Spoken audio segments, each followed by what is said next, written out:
Hello everyone, welcome to my YouTube channel Edutech Study. तो so guys, ITI pass holders के लिए एक new vacancy निकल के आ रही है।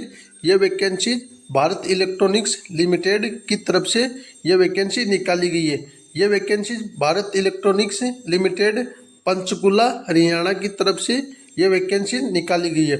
मैं आप सभी को वीडियो में आगे बढ़ने से पहले अभी बता दूं, अभी बेल की तरफ से 5 वैकेंसियाँ चल रही है, तो आप सभी एक बार थोड़ा ध्यान रखिएगा।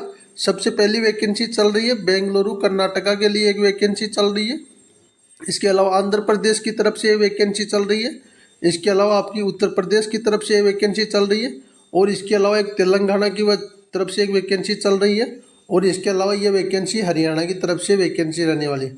तो 5 वैकेंसियाँ चल रही है। 500 के नोटिफिकेशन मैंने टेलीग्राम ग्रुप में शेयर कर रखे हैं और टेलीग्राम ग्रुप में ही इनको अप्लाई करने का लिंक भी प्रोवाइड कर रखा है। तो आप एक बार टेलीग्राम में ग्रुप में जुड़ जाइएगा और इन सभी के नोटिफिकेशन पढ़ लीजिएगा। और टेलीग्राम ग्रुप में जाके ही आप अपने रीजन या आप जहाँ से भी अप्लाई करना चाहते हैं अप्लाई कर दीजिएगा।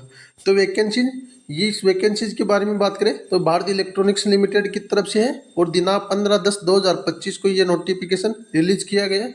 और ये एडवर्टाइजमेंट नंबर देख सकते हो आप।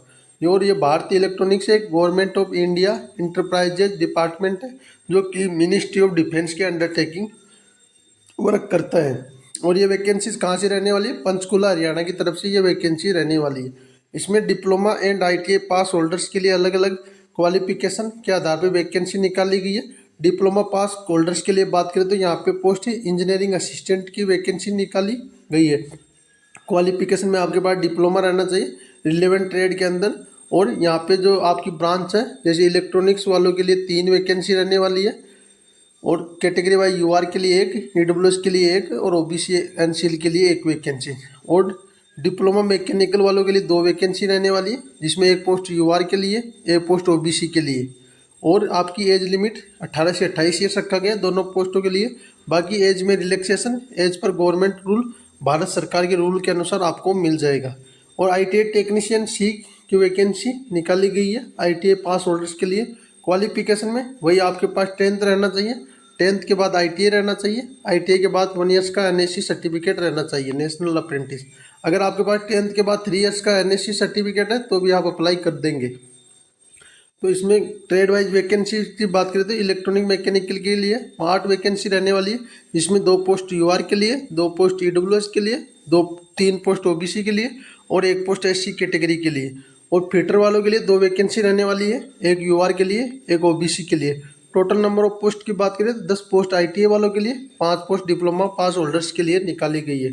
सैलरी की बात करें डिप्लोमा पास होल्डर्स के लिए आपका 24,500 से लेकर 90,000 रुपये तक बेसिक के अकॉर्डिंग रहेगा। बाकी आपको सारे अलाउंसेस दिए जाएंगे। आईटीआई पास होल्डर्स के लिए 21,500 से लेकर 82,000 रुपये तक सैलरी स्केल रहेगा। बाकी आपको सारे अलाउंसेस दिए जाएंगे, तो अच्छी खासी सैलरी आपकी यहाँ से बन जाएगी। डिप्लोमा पास होल्डर्स के लिए इन आपकी जो 6 महीने तक आपका ट्रेनिंग पीरियड रहेगा, ट्रेनिंग पीरियड में आपको फिक्स स्टाइपेंड दिया जाएगा 24,000 रुपये। और जैसे आपका ट्रेनिंग कंप्लीट होता है तो आपको सारे अलाउंसेस वगैरह सारा बेसिक सैलरी मिलने लग जाएगा। एलिजिबिलिटी क्राइटेरिया में इसको all over India candidate apply कर सकेंगे। और एज लिमिट 18 से 28 ईयर्स है। बाकी एज में रिलैक्सेशन, अगर आप ओबीसी कैटेगरी से बिलोंग करते हो तो 3 ईयर्स का, SC ST से बिलोंग करते हो तो 5 ईयर्स का, और आप पीडब्ल्यूडी कैंडिडेट हो तो आपको 10 ईयर्स का एज में रिलैक्सेशन मिल जाएगा। इसके अलावा बात करें तो आपकी जो सिलेक्शन प्रोसीजर है, एजुकेशनल क्वालिफिकेशन है और एप्लीकेशन फ़ीस के बारे में मैं बताऊं। जैसे आपकी जो इंजीनियरिंग असिस्टेंट में 2 ब्रांचेज वालों के लिए वैकेंसी है, इलेक्ट्रॉनिक्स है और मैकेनिकल के वालों के लिए, कले वालों के लिए 2 ब्रांच वालों के लिए वैकेंसी निकाली गई है और किसी ब्रांचेज के लिए वैकेंसी नहीं निकाली गई। आईटीआई पास होल्डर्स के लिए टेक्नीशियन में मैंने आपको क्वालिफिकेशन बता दिया, जिसमें इलेक्ट्रॉनिक मैकेनिक और फिटर वाले ही अप्लाई करेंगे। आपके जो मिनिमम मार्क्स रहने चाहिए 10th और आईटीआई के अंदर आपके 60% मार्क्स रहने चाहिए। अगर आप यूआर, ओबीसी और ईडब्ल्यूएस कैटेगरी से बिलोंग करते हो और आप SC ST पीडब्ल्यूडी कैटेगरी से बिलोंग करते हो तो 50% मार्क्स रहने चाहिए। यही इंजीनियरिंग असिस्टेंट के लिए minimum qualifying marks, minimum marks रहने चाहिए और यही टेक्नीशियन के लिए रहने चाहिए। दोनों के लिए बाकी एक्सपीरियंस की कोई रिक्वायरमेंट नहीं है। आपको इसके लिए कंडीशन है, रजिस्ट्रेशन कराना रहेगा आपको हरियाणा एम्प्लॉयमेंट एक्सचेंज पे। जो आपका रजिस्ट्रेशन होगा तभी आप अप्लाई कर सकोगे। रजिस्ट्रेशन कब तक एक्टिव रहना चाहिए आपका? 5/11/2025 तक आपका रजिस्ट्रेशन एक्टिव रहना चाहिए। ज़्यादा बड़ी बात नहीं है दोस्त। आप हरियाणा एम्प्लॉयमेंट में एक दिन का काम है, आप कभी भी जाके अपना रजिस्ट्रेशन करा सकते हो। आपको जो भी BEL का फॉर्म भरना है, जैसे अलग अलग जगह से वैकेंसी आई है, तेलंगाना है या यूपी है, तमिलनाडु है, बेंगलोर है, तो आप अपना रजिस्ट्रेशन करवा के वहाँ से एम्प्लॉयमेंट में हो जाता है तुरंत। एम्प्लॉयमेंट मतलब बेरोजगार है हम, कोई हमारे पास कोई रोजगार नहीं है, उसके हिसाब से ये रजिस्ट्रेशन होता है। तो आप अपना रजिस्ट्रेशन करवा के अब फॉर्म ज़रूर फिलअप कीजिएगा। एक अच्छी खासी वैकेंसी है, इसको चांस को आपको नहीं गंवाना है। बाकी मेथड ऑफ सिलेक्शन वही आपका CBT बेस्ड एग्जामिनेशन रहेगा। CBT बेस्ड एग्जामिनेशन के आधार पे आपका सिलेक्शन लिया जाएगा। CBT बेस्ड एग्जामिनेशन में पार्ट 1 रहेगा, पार्ट 2 रहेगा। पार्ट 1 में 50 मार्क्स रहेंगे, ये सारे टॉपिक आपके रहेंगे, जिसमें मैथ है, रीजनिंग है, GS है, GK है। बाकी टेक्निकल 100 मार्क्स का रहेगा आपका, या ट्रेड से आपके क्वेश्चन पूछे जाएंगे।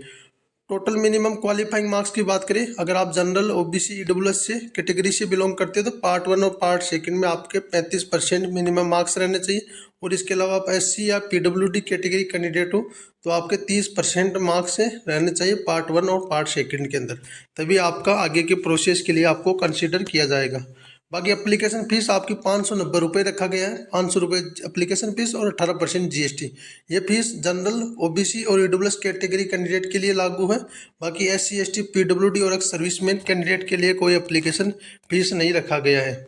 बाकी आपको अप्लाई कहाँ से करना है, इसका लिंक मैं टेलीग्राम ग्रुप और डिस्क्रिप्शन बॉक्स दोनों में दे दूंगा, तो वहाँ से जाके आप अप्लाई कर दीजिएगा। बाकी आपको अप्लाई कब तक करना है? आपको अप्लाई करने की अंतिम तिथि 5/11/2025 रखी गई है। और आपकी कोई डाउट या क्यूरी रहती है तो इस मेल ID में मेल कर सकते हो, तो आप अपनी क्यूरी सोल्व कर सकते हो। बाकी आप अप्लाई करना चाहते हो तो ये ऑफिशियल वेबसाइट दिया हुआ है, www.https://jobapplyinbel2025 पंचकुला कि ये स्पेशल वेबसाइट पे जाके आप अप्लाई कर सकते हो, तो यहाँ से आपका फॉर्म अप्लाई हो जाएगा।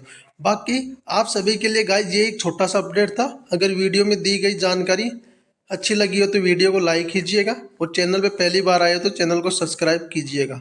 बाकी मिलते हैं नेक्स्ट वीडियो में नई जानकारी के साथ, तब तक के लिए धन्यवाद दोस्तों।